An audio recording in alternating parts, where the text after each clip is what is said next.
Illum il-pajjiż jinsab fil-qilla tas-sajf.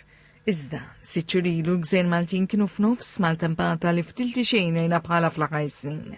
Ir-riħad qawwija tal-maltempata ħeri f'xi waqtiet jisbqu il-100 mil fis-siegħa u jħallu warahom ħsarat kbar.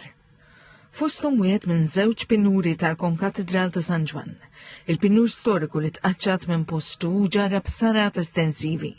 Minn Marzu l-hawn iżda il-workshop tal-istudenti tal-welding tal-MCAST f'Raħal ġdid sar id-dar temporanja tiegħu.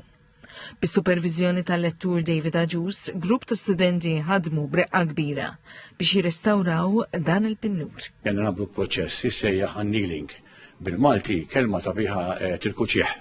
Il-pinnur fih ukoll materjali bħal stainless steel ġo fih il-brass. Kena li brejzjaw brass ma' stainless steel fil-żewġ materjali totalment differenti. L-istudenti Francesco Gadbonanno u Nathan Fariggi ħadu xoqqa f'moxta biex dak li talmu fi klassi jippratikaw. Rajna proċessi bħal brazing fuq materjali differenti f'salt, kienet vera interessanti. Għatanċi sibu mux komuni, kif beda jgħid, għandek ħafna materjali differenti bħal fejġi l-welding mal-bronz u stainless steel.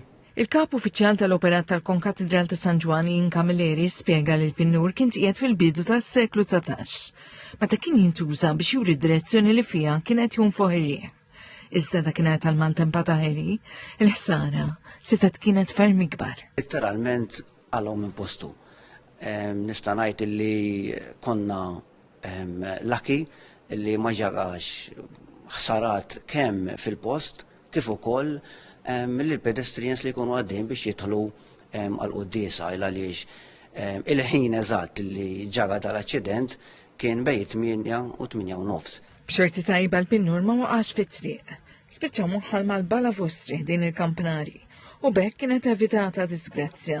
Iżda wara xhur ta' ħidma metikoluża, il-pinnur ser jitqiegħed mill-ġdid fil-Konkatedral ta' San Ġwan.